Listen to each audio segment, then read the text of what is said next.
Hi, I'm Crystal, and I want to talk a little bit about the Creating Keepsakes Scrapbook Convention show in Houston. I attended that this last weekend, and I'm going to show you what I bought and talk about the classes that I took. So I have to start out by saying that it was CKC Houston. Houston is a very large metropolitan area, so if you are not from the immediate area, you may not realize that it covers 10,000 square miles. That's 26,000 square kilometers for people on metric, and it's about the size of the state of Massachusetts, or 3 times the size of Metro London. So it is a very large area. And the show was actually held in Conroe. So I live on one side of this metropolitan area, and Conroe is at the extreme other edge of this metropolitan area. So this was it was really actually kind of a long way to go for this scrapbook event. But I've noticed that the scrapbook events are smaller and fewer in number than they were in the past.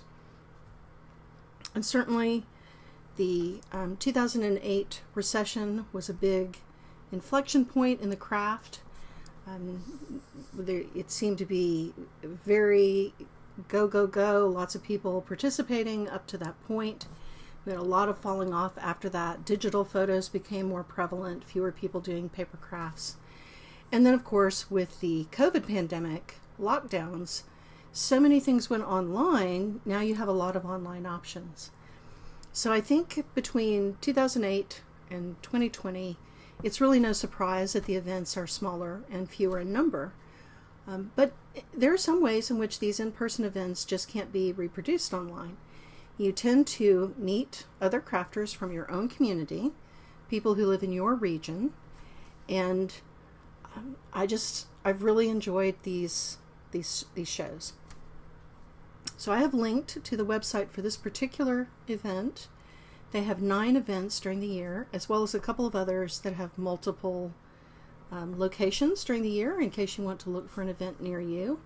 But there are also a bunch of one-off events that would be specific to your region.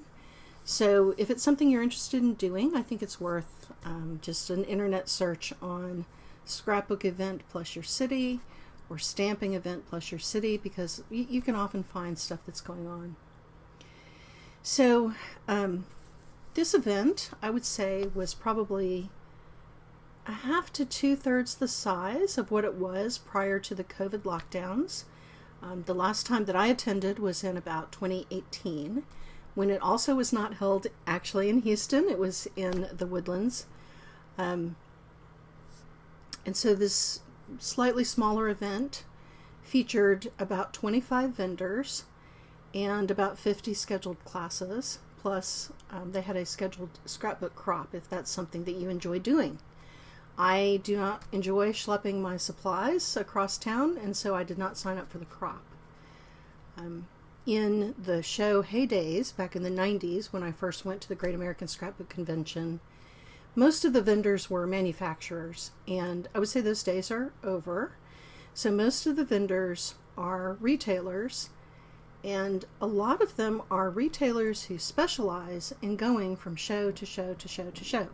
So they may have an online store, sometimes they have a brick and mortar store, but a lot of times these are vendors that exist at shows. So I've actually listed out all of the vendors on, I'm going to put it on my blog because the description box will only hold so much. So if you're interested in looking at the list of vendors, you can. That's at papercraftcrystal.com.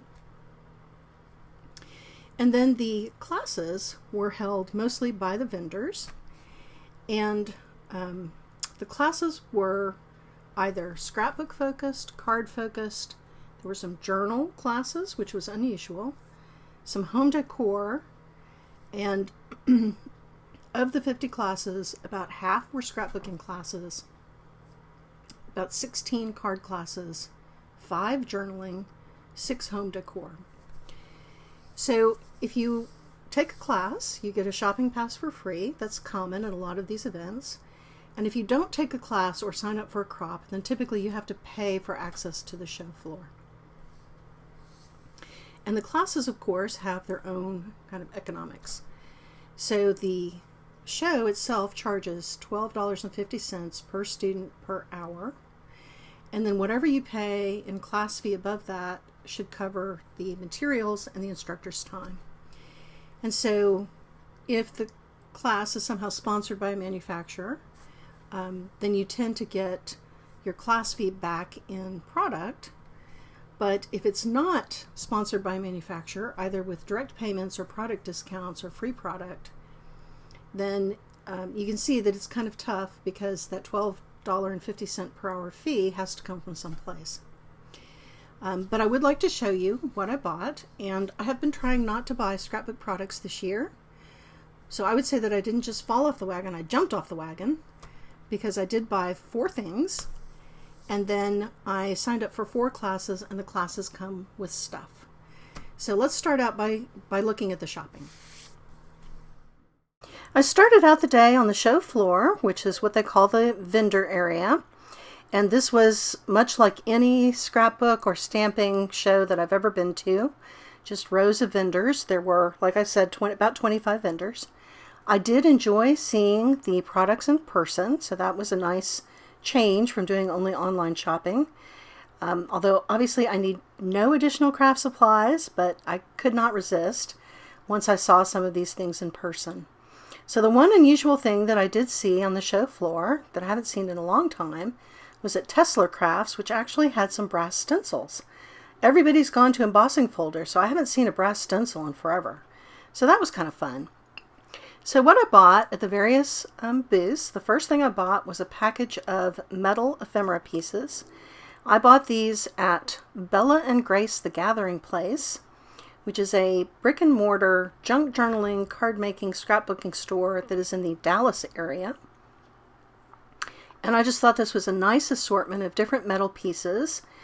They did not come packaged in a Ziploc bag. I've just already opened this to get out one of the ephemera pieces to use. And I thought the price was good. It was $4 plus tax. So I thought that was very reasonable, and I enjoyed seeing all the items in their booth. I took a couple of classes from them later in the day, and so you will see some more of their products when I show you the merchandise that came with the class enrollments.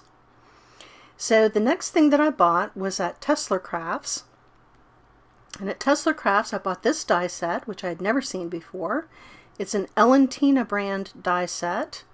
It was $7.50 plus tax.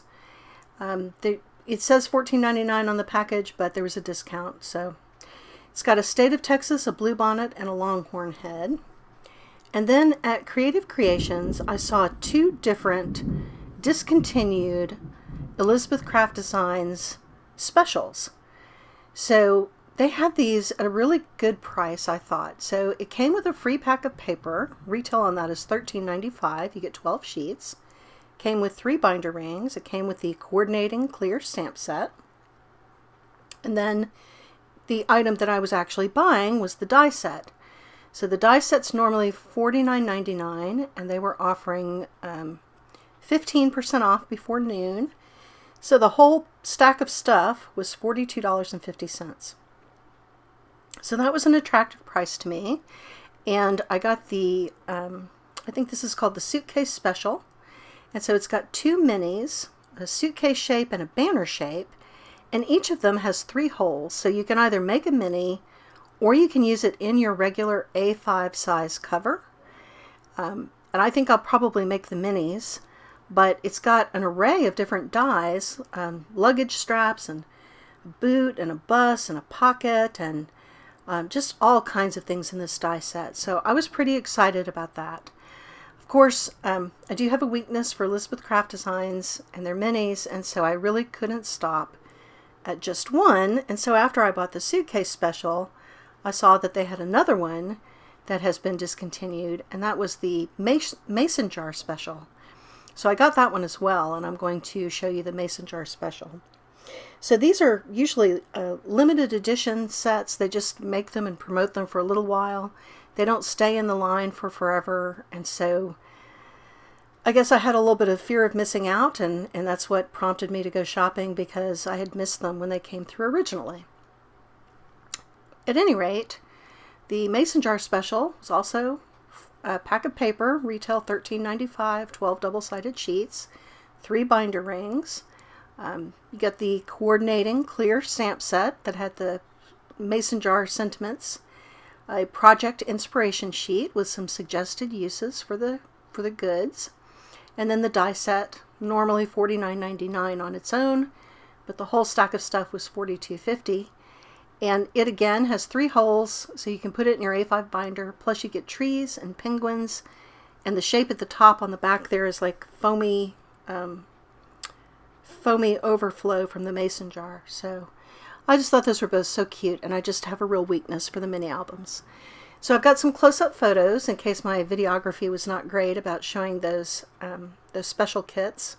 I know not everyone has my same fondness for Elizabeth Craft Designs, but I just love the brand, and I was excited to run into these. And so, like I said, I didn't so much fall off the no shopping wagon as I jumped off with both feet. But I think I'm going to enjoy these products, and I was happy to find them. So after I did my shopping on the show floor, I took several classes, and I pre-registered. So they sent me a list of things that I was supposed to bring for my classes. So this is what I packed up based on what they told me to bring. And their instructions were not accurate because I did not need the mat or the glue gun or the heat tool. Where would I even have plugged that in? What was I thinking? But anyway, the first class that I took was by Stamplistic, and it was sponsored by Spellbinders. And so because it was sponsored by the manufacturer, the $36 class fee included a $24 die set, which is still available at the Spellbinders Paper Arts website, as well as $10 worth of paper swatches, which was 2 different sets of little pieces of their 48 new colors of cardstock. So I feel like I did get value for my $36 enrollment fee because of the merchandise that I got. So clearly Spellbinders is underwriting this either in the form of free or discounted product, or possibly by paying Stamplistic directly, I don't know. But the class fee basically was just enough to pay for the product that I got. So in addition to the die set and the cardstock, I got 4 card bases, 4 card backgrounds, some rub-ons that say happy birthday that came from Stamplistic, and some little silver circle stickers to finish off the cards. So as usual in the class itself, we didn't really have time to finish off all the cards, but I made a good start and I finished those off at home. And I think that the die set is really cute. So I don't know that that we learned much in the class, and the instructor even commented that she was surprised that the class was full because everyone present had used a die cut machine before, although I had never used a Platinum 6 from Spellbinders. So I did enjoy the chance to use a different kind of die cut machine. I think the cards that I made were awfully cute. I like making those balloons with the little stripes and scallops and highlights and balloon strings. And so all in all, a very good class. Had fun crafting with other card makers while we did this. And I just thought the die set was adorable. So hopefully I will get a lot of use out of that. So the next class I took was from the same instructor, also a Stamplistic class sponsored by Spellbinders, and this was Better Press and Glimmer Hot Foil. So I have always been pretty sure that I did not want to do either letterpress or hot foil, but I'd never had a chance to see these in person. So we did get some pieces of the special Better Press paper and some card bases and stuff. But mostly the attraction to this was the die set. So it was a $47 class and a $43 die set. And I had been thinking about some big numbers, so I was glad to get the die set. But mostly I wanted to have the chance to do this letterpress and foiling in person. And indeed, I hated every minute of it, and that is worthwhile information. So the Better Press, you need special paper, special metal forms, special ink, a special cartridge to run it all through, and you only get one try. So I made one pass where the inking was really, really good, really solid. I got it right the first time. But every other pass after that, there were some spots that I missed on the inking. And the indentation from this letterpress is not terribly noticeable. So on the whole, I was really underwhelmed by this process, and buying the whole system is really kind of costly. So I don't know that Better Press has really got the legs to last for a long time. I would not be shocked to see this whole system fall by the wayside. I just fail to see the appeal. I don't see a lot of people using it, and I found it difficult to do. So, yeah, not a fan, but good to know. Then we also did some foiling, and the foiling was to go on the card backgrounds. And the foiling, we had an instructor who was right there. Oh, I'm showing a sample of the die set used without the Better Press. So the die set works fine by itself. I'm excited to get the die set. But the foiling, we had an instructor right there to correct our mistakes and help us along. And she had chosen the easiest foiling to get right and the easiest background to hide any mistakes. And yet, even with all that, I hated it. This was as good as it got, and I can see the spots where the foiling missed, and it's not straight. And you have to have special foiling plates, and you have to buy the foil, and the foil is costly, and everything heats up, which, can I just tell you, on the Gulf Coast is not desirable. So I was pretty sure I didn't want a foil, but now that I've tried it in person, using all of the branded supplies and having the instructor right there, still couldn't get it right, definitely don't want to do it. So here's a close-up of the die set that I got that I am excited about, and I am glad to have this information. But here you can see all of my bad foiling and my bad inking, and yeah, just no. I don't want to go down that path. I'm not going to do it. Next, I took a junk journaling class, and this was sewing a signature into a hardback book. So I have done a lot of different things with junk journaling, but I've never built a junk journal inside a discarded hardback. So the project that we produced was pretty basic. I mean, literally, it's just the cover, in my case, from an old Reader's Condensed book that I gutted, and we took that cover and sewed in a signature for a junk journal. So the class fee for this was $55. We received a junk journal kit that retailed in the booth for $25 and a tool kit that sells for about $7. And so I would say that I got $32 worth of product, and the remainder of the fee went $12.50 to the event, like I said, and about $10 to the instructor. And I think that that is, it's not an unreasonable price, and I feel like she did an awful lot of work to get $10 per student who was in that class. I am not sure that that's something I would be willing to undertake for that amount of money. I was glad to have the experience, and I was glad to be in a room full of other junk journalers, because that is certainly not an experience I've ever had. I was excited to get a new bone folder too. My bone folder is so old, it's made from actual bone, and it recently cracked. So I needed a new one, and I did not have an awl. So the tools were worthwhile. And then the junk journal kit was fun. Had quite a variety of different items in there. So let me open up the pack and show you what came with this kit, because we certainly did not use all of it. A little coin envelope and some tissue paper and a gold doily, some book pages. We got a little piece of vintage sewing pattern and some scrapbook paper in the chipboard shape, and just so many different fun things. So I think that I can use all the things that came in this kit to finish out that hardback cover. Oh, an ephemera pack, a big index card, some more book pages, a little scrapbook paper, some deli paper.